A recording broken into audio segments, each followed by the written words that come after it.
आप उनका जो आज के वर्कशॉप है उसके बारे में। नमस्कार, मेरा नाम अश्वनी पारिक है। मैं एग्जीक्यूटिव डायरेक्टर हूँ at NABI, national agri food bio manufacturing institution, जो कि मोहाली सेक्टर 80 में है, अंडर डिपार्टमेंट ऑफ बायोटेक्नोलॉजी।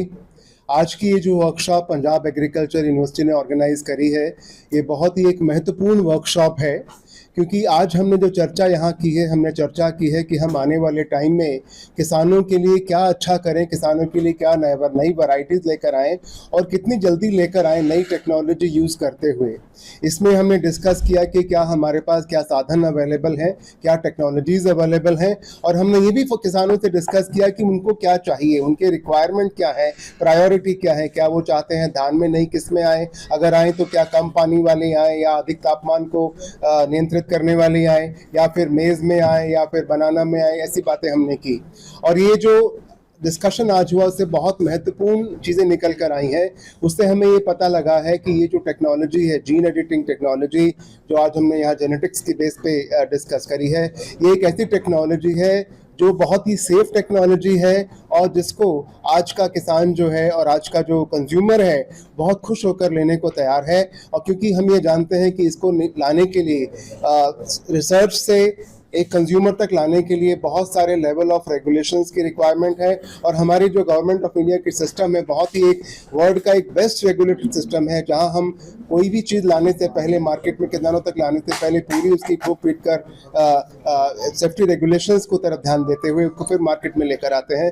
तो पूरा विश्वास है कि नई टेक्नोलॉजीज़ नई किस्में लेकर आएंगी, और आने वाले समय में जबकि हम जानते हैं कि एक हिंदुस्तान आज एक विश्व का ऐसा देश है जहाँ जनसंख्या सबसे ज़्यादा है, हम 10 बिलियन होने वाले हैं यहाँ पर, तो इसमें वर्ल्ड में, तो ये ऐसे लोगों के लिए खाना कहाँ से आएगा जब तक हम नई टेक्नोलॉजीज़ को नहीं ईजाद करेंगे। आप ये जानिए, पिछले 10,000 सालों में जो ह्यूमन मैनकाइंड ने जितना खाना खा लिया है, उतना पिछले 50 सालों में हमने खा लिया है, और उतना ही अगले 30 साल में हम खाने वाले हैं, अगर इसी तरह से विश्व की जो पॉपुलेशन वो इंक्रीज हुई।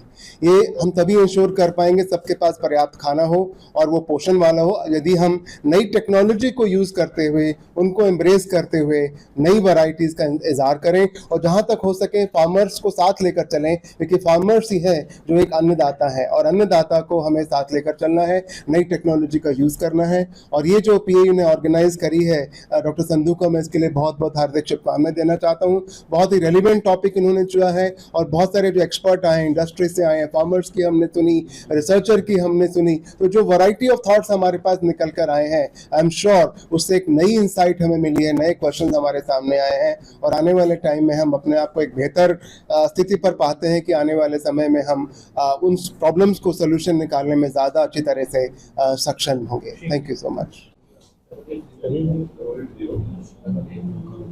हाँ जी सर, प्रेस कॉन्फ्रेंस किस विषय पे कर रहे हैं?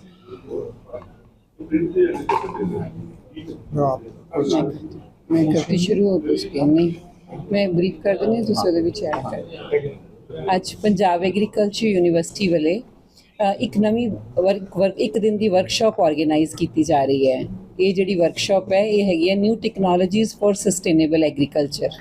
ਇਹਦਾ ਮੇਨ ਮੰਤਵ ਹੈ ਕਿ ਜਿਹੜੀਆਂ ਵੀ ਅਸੀਂ ਮੇਨ ਸਾਡੇ ਫਾਰਮਰਸ ਦੀ ਜਿਹੜੀ ਪ੍ਰੋਡਕਟਿਵਿਟੀ, ਉਹਨਾਂ ਦੇ ਖੇਤਾਂ ਦੇ ਵਿੱਚ ਉਹਨਾਂ ਦੇ ਝਾੜ ਵਧਣ, ਉਹਨਾਂ ਦੀ ਆਮਦਨੀ ਵਧੇ, ਉਸ ਕਰਕੇ ਬਹੁਤ ਸਾਰੀਆਂ ਨਵੀਆਂ ਟੈਕਨੋਲੋਜੀਜ਼ ਹੈ ਜਿਹੜੀਆਂ ਸਾਨੂੰ ਹੈਲਪ ਕਰ ਸਕਦੀਆਂ ਸਾਡੇ ਫਾਰਮਰਸ ਦੇ। ਇੱਕ ਇਹਦਾ ਮੇਨ ਇਹਦਾ ਜਿਹੜਾ ਟੌਪਿਕ ਵੀ ਰੱਖਿਆ ਸੀ new technologies for sustainable agriculture, ਤਾਂ ਕਿ ਵੀ ਜਿੰਨਾ ਕਿਤੇ ਜਿੱਦਾਂ ਹੁਣ ਆਪਾਂ ਨੂੰ ਲੱਗਦਾ ਵੀ ਕਿ ਆ ਝਾੜ ਘੱਟ ਗਿਆ, ਕਿਸੇ ਕਿਸਾਨ ਨੂੰ ਲੱਗਦਾ ਸਾਡੀ ਆਮਦਨੀ ਦੇ ਵਿੱਚ ਕਿਤੇ ਕਟੌਤੀ ਆਈ ਹੈ, ਉਹਦੇ ਨਾਲ ਕਿ ਸਾਡੇ ਕੋਲ ਅੱਜ ਕੱਲ੍ਹ ਜਿੱਦਾਂ ਦਾ ਕਲਾਈਮੇਟ ਦਾ ਬਦਲਾਅ ਆ ਰਿਹਾ, ਉੱਥੇ ਨਵੀਆਂ ਸਾਡੇ ਕੋਲ ਚੈਲੰਜ ਵੀ ਉੱਭਰ ਕੇ ਆ ਰਹੇ ਆ। ਕਿਤੇ ਸਾਨੂੰ ਕਣਕ ਦੇ ਵਿੱਚ ਹੀਟ ਸਟ੍ਰੈਸ ਨੂੰ ਟਾਕਰਾ ਕਰਨਾ ਪੈ ਜਾਂਦਾ ਹੈ, ਕਿਤੇ ਮੱਕੀ ਦੇ ਵਿੱਚ ਬਹੁਤ ਜ਼ਿਆਦਾ ਮੀਂਹ ਪਾਣੀ, ਤੁਸੀਂ ਪਿਛਲੇ ਸਾਲ ਦੇਖਿਆ ਹੀ ਹੈ ਕਿ ਕਿੱਦਾਂ ਫਲੱਡਸ ਨੇ ਕਿੰਨੇ ਐਗਰੀਕਲਚਰ ਦਾ ਨੁਕਸਾਨ ਕੀਤਾ। ਸੋ ਇਹ ਵਰਕਸ਼ਾਪ ਦਾ ਮੇਨ ਮੰਤਵ ਇਹ ਹੈਗਾ ਕਿ ਬਹੁਤ ਸਾਰੀਆਂ ਨਵੇਂ ਟੂਲਸ ਹੈ, ਟੈਕਨੋਲੋਜੀਜ਼ ਹੈ, ਉਹ ਸਾਰੇ ਅਸੀਂ ਕਿ ਕਿਹੜੀਆਂ ਟੈਕਨੋਲੋਜੀਜ਼ ਨੂੰ ਵਰਤ ਕੇ ਅਸੀਂ ਬਹੁਤ ਜਲਦੀ ਦੇ ਨਾਲ, ਇੱਕ ਤਾਂ ਹੁੰਦਾ ਨਾ ਸੀ ਜਿੱਦਾਂ ਪਹਿਲਾਂ ਪਲਾਂਟ ਬਰੀਡਿੰਗ ਦੇ ਨੁਕਤੇ ਤਿਆਰ ਕਰਕੇ 10-10 12-12 ਸਾਲ ਦੇ ਵਿੱਚ ਇੱਕ ਨਵੀਆਂ ਵੈਰਾਈਟੀਆਂ, ਨਵੇਂ ਹਾਈਬ੍ਰਿਡ ਤਿਆਰ ਕਰਦੇ ਸੀ।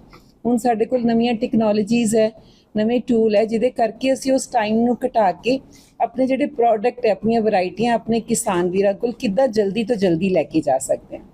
ਇੱਕ ਸੈਕਿੰਡ ਇਹਦਾ ਮੇਜਰ ਆਬਜੈਕਟਿਵ ਹੈਗਾ ਰੈਗੂਲੇਸ਼ਨ ਪਾਰਟ। ਜਦੋਂ ਕੋਈ ਨਵੀਂ ਟੈਕਨੋਲੋਜੀ, ਤੁਸੀਂ ਸੁਣਿਆ ਹੀ ਹੋਣਾ BT ਕਾਟਨ, BT ਮੇਜ਼, ਸਾਡੇ ਸਾਰੇ ਕਿਸਾਨ ਵੀਰਾਂ ਨੂੰ ਜ਼ਿਆਦਾਤਰ ਹੋ ਜਾਂਦਾ ਕਿ ਪਤਾ ਨਹੀਂ ਕਿਹੜੀ ਜੀਨ ਕਿੱਧਰੋਂ ਪਾਈ ਹੈ, ਇਹਦੇ ਨਾਲ ਸਾਨੂੰ ਕੀ ਨੁਕਸਾਨ ਹੋ ਸਕਦਾ। ਤੇ ਉਹ ਵੀ ਹੋ ਜਾਂਦਾ ਕਿ ਹਾਂ ਇਹ ਪ੍ਰਾਈਵੇਟ ਦੇ ਕੋਲ, ਪ੍ਰਾਈਵੇਟ ਦਾ ਹਾਈਬ੍ਰਿਡ ਹੈ, ਉਹਦੇ ਪੈਸੇ ਕਿੰਨੇ ਲੱਗਣਗੇ, ਅਸੀਂ ਫੋਰਸ ਹੋ ਸਕਦੇ ਹਾਂ ਕਿ ਸਾਨੂੰ ਇਹ ਸੀਡ ਖਰੀਦਣਾ ਹੀ ਪਏਗਾ। ਉਹਦੇ ਵਿੱਚ ਇਹ ਅੱਜ ਸਾਰੇ ਅਸੀਂ ਆਪਣੀ ਜਿਹੜੀ ਇਸ ਵਰਕਸ਼ਾਪ ਦੇ ਵਿੱਚ ਆਪਣੇ ਜਿੰਨੇ ਵੀ ਚੀਫ ਐਗਰੀਕਲਚਰ ਆਫੀਸਰਸ ਹੈ ਸਾਰੇ ਡਿਸਟ੍ਰਿਕਟਸ ਦੇ, ਉਹਨਾਂ ਦੇ ਨਾਲ ਉਹਨਾਂ ਦੇ ਹੋਰ ਐਕਸਟੈਂਸ਼ਨ ਦੇ ਜਿਹੜੇ ਆਫੀਸ਼ੀਅਲਸ ਹੈ, ਜਿਹੜੇ ਆਪਣੇ ਕਿਸਾਨ ਵੀਰਾਂ ਦੇ ਨਾਲ ਸਿੱਧਾ ਵਾਸਤਾ ਰੱਖਦੇ ਆ, ਉਹਨਾਂ ਨੂੰ ਬੁਲਾਇਆ ਹੋਇਆ। ਬਹੁਤ ਸਾਰੇ ਕਿਸਾਨ ਵੀਰਾਂ ਨੂੰ ਇਸ ਵਰਕਸ਼ਾਪ 'ਚ ਬੁਲਾਇਆ ਹੋਇਆ, ਇਹੀ ਦੱਸਣ ਲਈ ਕਿ ਜਿਹੜੀ ਵੀ ਨਵੀਂ ਟੈਕਨੋਲੋਜੀ ਆਉਂਦੀ ਹੈ ਉਹਦੇ ਕਿਹੜੇ ਰੈਗੂਲੇਟਰੀ ਪੜਾਅ ਹੈਗੇ ਆ, ਕਿਹੜੀਆਂ ਏਜੰਸੀਆਂ ਹੈ। ਜਿੱਦਾਂ ਉਹਨਾਂ ਨੂੰ ਦੱਸਿਆ ਕਿ ਬਈ department of science and technology ministry ਦੇ ਥੱਲੇ ਹੈਗਾ, ਫਿਰ ਮਿਨਿਸਟਰੀ ਆਫ এনवायरमेंट ਦੇ ਰੂਲਸ ਹੈਗੇ ਆ ਕਿ ਜੇ ਅੱਜ ਮੈਂ ਕੋਈ ਨਵੀਂ ਟੈਕਨੋਲੋਜੀ ਤਿਆਰ ਕਰਦੀ ਹਾਂ ਉਹ ਮੈਨੂੰ ਆਪਣੇ ਕਿਸਾਨ ਵੀਰਾਂ ਤੱਕ ਲੈ ਕੇ ਜਾਣ ਦੇ ਲਈ ਇਹ ਸਾਰੀਆਂ ਕਮੇਟੀਆਂ, ਸਾਰੇ ਰੈਗੂਲੇਟਰੀ ਜਿਹੜੀਆਂ ਅਥਾਰਟੀਜ਼ ਹੈਗੀਆਂ ਉਹਨਾਂ ਦੇ ਥਰੂ ਹੋ ਕੇ ਜਾਣਾ ਪਏਗਾ, ਤਾਂ ਕਿ ਫਿਰ ਸਾਡੇ ਕਿਸਾਨ ਵੀਰਾਂ ਦੇ ਜਿਹੜੇ ਮਨ ਦੇ ਵਿੱਚ ਅੰਦੇਸ਼ੇ ਹੈ ਕਈ ਵਾਰੀ ਕਿ ਪਤਾ ਨਹੀਂ ਇਹ ਨਵੀਂ ਟੈਕਨੋਲੋਜੀ ਕਾਹਦੇ ਲਈ ਆ ਗਈ ਹੈ ਤਾਂ ਮੈਨੂੰ ਕੀ ਨੁਕਸਾਨ ਹੋ ਸਕਦਾ ਹੈ। ਇੱਕ ਮੈਨੂੰ ਬੜੀ ਪੁਰਾਣੀ, ਜਦੋਂ ਸਾਡੇ ਭਾਖੜਾ ਨੰਗਲ ਡੈਮ ਦਾ ਸੀਗਾ ਨਾ ਜੀ, ਉਦੋਂ ਸਾਡੇ ਕਿਸਾਨ ਵੀ ਜਦੋਂ ਬਿਜਲੀ, ਉਹਨਾਂ ਨੂੰ ਲੱਗਦਾ ਸੀ ਕਿ ਇਹ 'ਚੋਂ ਬਿਜਲੀ ਕੱਢ ਲੈਣਗੇ ਤੇ ਕਿਤੇ ਪਾਣੀ ਸਾਡੀ ਪੈਦਾਵਾਰ ਘਟਾ ਦੇਗਾ। ਜਦੋਂ ਵੀ ਕੁਝ ਨਵੀਂ ਚੀਜ਼ ਆਉਂਦੀ ਹੈ ਨਾ ਤਾਂ ਉਹਦੇ ਲਈ ਆਪਣੇ ਅੰਦਰ ਕੁਝ ਡਾਊਟ ਆਣਾ ਉਹ ਨੈਚੁਰਲ ਹੈ। ਤਾਂ ਅੱਜ ਇਸੇ ਕਰਕੇ ਬੁਲਾਇਆ ਸੀਗਾ ਕਿ ਜਿਹੜੀਆਂ ਨਵੀਆਂ ਟੈਕਨੋਲੋਜੀਜ਼ ਉਹਨਾਂ ਦੀ ਸਾਨੂੰ ਜ਼ਰੂਰਤ ਹੈ, ਕਿਉਂਕਿ ਅਸੀਂ ਆਪਣੀ ਪ੍ਰੋਡਕਟਿਵਿਟੀ ਨੂੰ ਸਸਟੇਨ ਕਰਨਾ ਹੈ। ਜੋ ਸਾਡੀ ਉਪਜ ਦੇ ਪੰਜਾਬ ਗ੍ਰੀਨ ਰੈਵੋਲੂਸ਼ਨ ਦੇ ਲਈ ਅਗਾਂਹ ਵਧੂ ਰਿਹਾ, ਹੁਣ ਜਿਹੜੀ ਜੀਨ ਐਵੋਲੂਸ਼ਨ ਆਈ ਹੈ ਉਹਦੇ ਲਈ ਵੀ ਅਸੀਂ ਅਗਾਂਹ ਹੀ ਰਹਿਣਾ। ਪੰਜਾਬ ਹਮੇਸ਼ਾ ਹੀ ਨੰਬਰ 1 ਤੇ ਰਿਹਾ ਤੇ ਹੁਣ ਜਿਹੜੀਆਂ ਨਵੀਆਂ ਟੈਕਨੋਲੋਜੀਜ਼ ਨੂੰ ਅਪਣਾ ਕੇ ਵੀ ਅਸੀਂ ਪਹਿਲੇ ਨੰਬਰ ਤੇ ਹੀ ਰਹਿਣਾ। ਆਪਣੇ ਕਿਸਾਨਾਂ ਦੀ ਜਿਹੜੀ ਜਿੰਨੀ ਵੀ ਪ੍ਰੋਡਕਟਿਵਿਟੀ ਹੈ ਸਾਰੀਆਂ ਮੇਜਰ ਕ੍ਰੌਪਸ ਦੇ ਵਿੱਚ, ਚਾਹੇ ਉਹ ਸਬਜ਼ੀਆਂ ਆ, ਚਾਹੇ ਉਹ ਕਣਕ, ਝੋਨਾ, ਮੱਕੀ ਹੈ, ਸਾਰਿਆਂ ਦੇ ਵਿੱਚ ਅਸੀਂ ਨਵੀਆਂ ਤਕਨੀਕਾਂ ਨੂੰ ਅਪਣਾ ਕੇ ਆਪਣਾ ਝਾੜ ਆਪਣਾ, ਔਰ ਜਿਹੜੇ ਨਵੇਂ ਕੀੜੇ ਆਉਂਦੇ ਜਿੱਦਾਂ ਹੁਣ ਮੱਕੀ 'ਚ ਸਾਰਿਆਂ ਨੂੰ ਹੈ ਪਾਲ ਆਰਮੀ ਵਰਮ ਆ ਗਿਆ, ਕਾਟਨ ਦੇ ਵਿੱਚ ਪਿੰਕ ਵਾਲਮ ਆ ਗਿਆ, ਜਿੰਨੇ ਵੀ ਇਹ ਨਵੇਂ ਕੀੜੇ, ਨਵੀਆਂ ਬਿਮਾਰੀਆਂ ਆਉਂਦੀਆਂ, ਇਹਨਾਂ ਸਾਰੀਆਂ ਨਵੀਆਂ ਟੈਕਨੋਲੋਜੀਜ਼ ਦੇ ਨਾਲ PAU ਪੂਰੀ ਤਰ੍ਹਾਂ ਤਿਆਰ ਹੈ ਉਹਨਾਂ ਦਾ ਟਾਕਰਾ ਕਰਨ ਲਈ ਤੇ ਆਪਣੇ ਕਿਸਾਨ ਵੀਰਾਂ ਦੇ ਕੋਲ ਨਵੀਆਂ ਵੈਰਾਈਟੀਆਂ, ਨਵੇਂ ਹਾਈਬ੍ਰਿਡ ਜਲਦੀ ਤੋਂ ਜਲਦੀ ਲੈ ਕੇ ਜਾਣ ਲਈ। ਕਿੰਨੇ ਕਿਸਾਨ ਹੈ ਅੱਜ ਜੀ ਤਕਰੀਬਨ 13-14 ਕਿਸਾਨ ਆਏ ਹੈ ਤੇ ਆਪਣੇ ਜਿਹੜੇ ਸਾਰੇ ਡਿਸਟ੍ਰਿਕਟਾਂ ਦੇ ਚੀਫ ਐਗਰੀਕਲਚਰ ਆਫੀਸਰਸ ਆਏ ਦੇ ਆ, ਨਾਲ ਜਿਹੜੇ additional director officers, extension officials ਆਏ ਹੋਏ ਆ। ਇਸ ਸਾਡੀ ਵਰਕਸ਼ਾਪ ਦੇ ਵਿੱਚ ਤਕਰੀਬਨ 150 ਪਾਰਟਿਸਿਪੈਂਟਸ ਹੈ ਜੀ। ਤੇ ਜਿਹੜੇ ਨਵੇਂ ਰਿਸਰਚਰਸ ਹੈ, ਈਵਨ ਤੁਸੀਂ ਸੁਣਿਆ ਹੋਣਾ ਇੱਕ ਝੋਨੇ ਦੀ ਨਵੀਂ ਵੈਰਾਈਟੀ ਜੀਨ ਐਡਿਟ ਹੋਈ ਹੈ, ਉਹ ਧਾਨ 100 ਉਧਰ ਆਪਣਾ ਜਿਹੜਾ ਇੰਡੀਅਨ ਇੰਸਟੀਚਿਊਟ ਆਫ ਹੈਦਰਾਬਾਦ ਦਾ ਹੈਗਾ ਰਾਈਸ ਰਿਸਰਚ ਦਾ, ਉਹਨਾਂ ਦੇ ਸਾਇੰਟਿਸਟ ਨੂੰ ਅਸੀਂ ਬੁਲਾਇਆ ਕਿ ਉਹਨਾਂ ਨੇ ਉਹ ਜਿਹੜੀ ਜੀਨ ਐਡਿਟ ਕਰਕੇ ਜਿਹੜੀ ਝੋਨੇ ਦੀ ਨਵੀਂ ਵੈਰਾਈਟੀ ਕਿਵੇਂ ਤਿਆਰ ਕੀਤੀ, ਤਾਂ ਕਿ ਸਾਡੇ ਸਾਰੇ ਕਿਸਾਨਾਂ ਨੂੰ ਪਤਾ ਲੱਗ ਜਾਵੇ ਕਿ ਇਹ ਟੈਕਨੀਕਸ ਕਿੱਦਾਂ ਕੰਮ ਕਰਦੀਆਂ।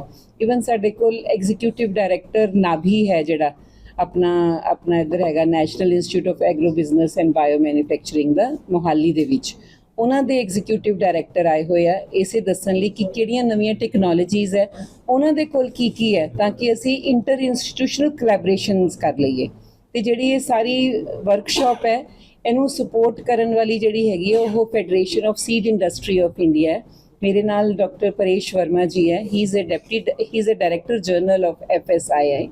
ਸੋ ਇਹ ਜਿੰਨੀਆਂ ਵੀ ਸੀਡ ਇੰਡਸਟਰੀਜ਼ ਹੈ ਆਪਣੇ, ਈਵਨ ਇਹਦੇ ਵਿੱਚ ਸਿਰਫ ਅਸੀਂ ਐਕਸਟੈਂਸ਼ਨ ਆਫੀਸ਼ੀਅਲਸ ਤੇ ਕਿਸਾਨ ਵੀਰ ਹੀ ਨਹੀਂ ਹੈ, ਜਿੰਨੀਆਂ ਵੀ ਵੱਡੀਆਂ ਕੰਪਨੀਜ਼ ਹੈਗੀਆਂ ਜਿਹੜੇ ਸਾਡੇ ਐਗਜ਼ੈਕਟ ਸਟੇਕ ਹੋਲਡਰਸ ਹੈ, ਚਾਹੇ ਉਹ ਮਾਈਕੋ ਹੈ, ਬਾਇਰਸ ਹੈ, ਕਾਰਟੇਵਾ ਹੈ, ਜਿਹੜੀਆਂ ਪਾਰਟ ਉਹ ਹੈ ਪ੍ਰਾਈਵੇਟ ਕੰਪਨੀਜ਼ ਦੇ ਨੁਮਾਇੰਦੇ ਵੀ ਸਾਰੇ ਆਏ ਹੋਏ ਹਨ। ਸੋ ਇਹ ਜਿਹੜੀ ਸਾਨੂੰ ਥੈਂਕਫੁਲ ਹਾਂ ਅਸੀਂ federation of seed industry of India ਦੇ, ਜਿਨ੍ਹਾਂ ਨੇ ਇਸ ਵਰਕਸ਼ਾਪ ਲਈ PAU ਨੂੰ ਚੁਣਿਆ। ਇਹ ਕਰਾਉਂਦੇ ਆ ਵਰਕ, ਇਹਦਾ ਮੇਨ ਅਵੇਅਰਨੈਸ ਦੇ ਲਈ ਕਰਾਉਂਦੇ ਆ ਵਰਕਸ਼ਾਪਸ, ਤਾਂ ਕਿ ਸਾਰੇ ਕਿਸਾਨ ਵੀਰਾਂ ਨੂੰ ਪਤਾ ਲੱਗ ਜਾਏ। ਔਰ ਐਤਕੀ ਇਹਨਾਂ ਨੇ ਸਾਡੇ PAU ਨੂੰ ਚੁਣਿਆ, ਸੋ ਇਹਨਾਂ ਦੇ ਧੰਨਵਾਦੀ ਹਾਂ। ਕਹਿ ਸਕਦੇ ਕੁੱਲ ਮਿਲਾ ਕੇ ਕਿਸਾਨਾਂ ਨੂੰ ਬੈਨੀਫਿਟ ਮਿਲੇਗਾ? ਕਿਸਾਨਾਂ ਨੂੰ ਇਹਦੇ ਨਾਲ ਉਹਨਾਂ ਦੇ ਬਹੁਤ ਬੈਨੀਫਿਟ ਪਏਗਾ, ਔਰ ਅਸੀਂ ਉਹਨਾਂ ਦੇ ਨਾਲ ਇੱਕ ਰਾਬਤਾ ਜਿਹਨਾਂ ਦੇ ਨਾਲ ਉਹਨਾਂ ਨੂੰ ਲੱਗੇ ਕਿ ਬਈ ਜਿੱਦੇ ਨਵੇਂ ਚੈਲੰਜ ਆ ਰਹੇ ਆ, ਆਪਾਂ ਦੇਖਿਆ ਹੀ ਆ ਸਾਡਾ ਪੌਣ ਪਾਣੀ ਦੇ ਵਿੱਚ ਕਲਾਈਮੇਟ ਚੈਲੰਜ ਹੈ, ਨਵੀਆਂ ਬਿਮਾਰੀਆਂ, ਨਵੇਂ ਕੀੜਿਆਂ ਦੇ ਚੈਲੰਜ ਹੈ। ਕਿਸਾਨ ਵੀਰਾਂ ਦੇ ਨਾਲ ਇਹੀ ਗੁਫ਼ਤਗੂ ਹੋਣਾ ਸੀਗਾ ਕਿ ਨਵੀਆਂ ਟੈਕਨੋਲੋਜੀਜ਼ ਹੈ, PAU ਉਹਨਾਂ ਸਾਰੀਆਂ ਨਵੀਆਂ ਟੈਕਨੋਲੋਜੀਜ਼ ਲਈ ਤਿਆਰ ਹੈ ਤੇ ਉਹ ਜਿਹੜੀਆਂ ਟੈਕਨੋਲੋਜੀਜ਼ ਹੈ ਉਹ ਕਿੰਨੀਆਂ ਸੇਫ ਹੈ, ਕਿਹੜੇ ਰੈਗੂਲੇਟਰੀ ਮੈਜਰਸ ਹੈ ਇਹ ਦਿਖਾਉਣ ਦੇ ਲਈ। ਮੈਡਮ ਕਿਸਾਨੀ ਹਾਈਟੈਕ ਹੋ ਗਈ ਕਿਸਾਨੀ ਹਾਂਜੀ ਇਹ ਕਹਿ ਸਕਦੇ ਹੋ ਆਪਾਂ ਜੀ ਅਗਰ ਪੁਰਾਣੇ ਕਿਸਾਨਾਂ ਦੇ ਪੰਜਾਬ ਦੇ पूछ रहे थे कि जो जेनेटिक टेक्नोलॉजीज़ हैं जिसका डॉक्टर संधू ने जिक्र किया, वो बीज के थ्रू ही किसान को मिलती है। तो किसान को सिर्फ अपना बीज चेंज करना है और प्रैक्टिस वही करेगा और ये टेक्नोलॉजीज़ उसमें काम करेगी। तो आपने पूछा था किसान को फ़ायदा क्या होगा। किसान की पैदावार बढ़ेगी, किसान को पेस्टिसाइड कम यूज़ करना पड़ेगा, उसका वीड मैनेजमेंट बेटर होगा, तो उससे उसकी उपज बढ़ेगी, उसकी कॉस्ट कम होगी और इनकम बढ़ेगी। और ये हमने जो देखा है, क्योंकि ये टेक्नोलॉजी सारे कंट्रीज़ में बाहर जैसे डेवलप्ड कंट्रीज़ हैं, अमेरिका, कनाडा, ऑस्ट्रेलिया, और या डेवलपिंग कंट्रीज़ हैं जैसे फिलीपींस है, बांग्लादेश है, साउथ अफ्रीका है, ब्राज़ील है, वहाँ पर ये 20, 25, 30 साल से ऑलरेडी फार्मर लगा रहे हैं और ऑलमोस्ट 80%, 90% अडॉप्शन रेट हो चुका है। क्योंकि जब किसान के लिए कोई अच्छी चीज़ होती है तो आप किसान को रोक नहीं सकते। हमने इंडिया में देखा बीटी कॉटन कितना जल्दी किसान ने उसको अडॉप्ट किया। तो इसी तरह से जहाँ भी ये टेक्नोलॉजी अप्रूव हुई है वहाँ पर किसानों ने इसको बहुत जल्दी अडॉप्ट किया है और उसका फ़ायदा मिला है। हमने इंडिया में बीटी कॉटन का फ़ायदा देखा था जब बीटी कॉटन अप्रूव हुई थी। तो किसान के लिए फ़ायदा होगा तभी किसान उसको अडॉप्ट करेगा। और जो मैडम कह रही थी कि यूनिवर्सिटी और इंडस्ट्री मिल के यही एफ़र्ट कर रहे हैं कि अच्छी टेक्नोलॉजी लाएं जिससे किसान को फ़ायदा हो, और सीड इंडस्ट्री उसके फिर उस टेक्नोलॉजी को लेके उसको, क्योंकि अल्टीमेटली बीज से ही वो किसान को मिलेगी, इसलिए सीड इंडस्ट्री का एक बहुत अहम रोल है कि उस टेक्नोलॉजी को नई वैरायटी में, नए हाइब्रिड में लाके और किसानों तक पहुंचाए। सर आपने बाहर की बात की, अगर बाहर के वातावरण की बात करें तो बहुत शुद्ध है, बहुत अच्छा वातावरण।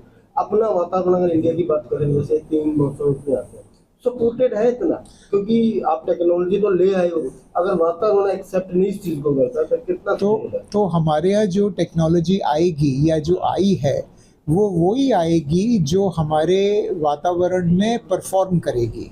तो इसीलिए आपने जो मैडम ने कहा था कि बहुत ये रिगरस उसका इवैल्यूएशन होता है, उसको देखा जाता है कि हम जो कह रहे हैं वो हमारे वातावरण में, हमारे सॉइल कंडीशन में, हमारे सीज़न में और हमारे लोकली अडेप्टेड वैरायटी या हाइब्रिड में वो परफॉर्म कर रहा है कि नहीं।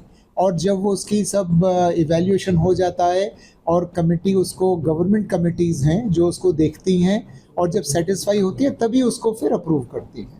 सर पंजाब का पानी बहुत नीचे जा रहा है, इससे जो हाँ जी, ठीक है, हाँ जी, उससे पानी बचेगा। तो एक पंजाब में तो बहुत बड़ी प्रॉब्लम है, आप कह रहे हैं पंजाब का पानी नीचे जा रहा है, लेकिन ये पानी की प्रॉब्लम या समस्या पूरे हिंदुस्तान की है। और ये उसके लिए इस टेक्नोलॉजी में एक ड्राउट टॉलरेंस की टेक्नोलॉजी भी है ना। तो जैसे बीटी कॉटन में तो सिर्फ बोलवर्म के अगेंस्ट रेजिस्टेंस था, लेकिन कुछ टेक्नोलॉजीज़ पाइपलाइन में हैं और कुछ ऑलरेडी इंडिया के बाहर कमर्शलाइज हो चुकी हैं जिसमें ड्राउट टॉलरेंस की टेक्नोलॉजी है। तो उससे डेफिनेटली जो वाटर टेबल जो नीचे जा रहा है वो रुकेगा, क्योंकि वो एक बड़ी प्रॉब्लम है।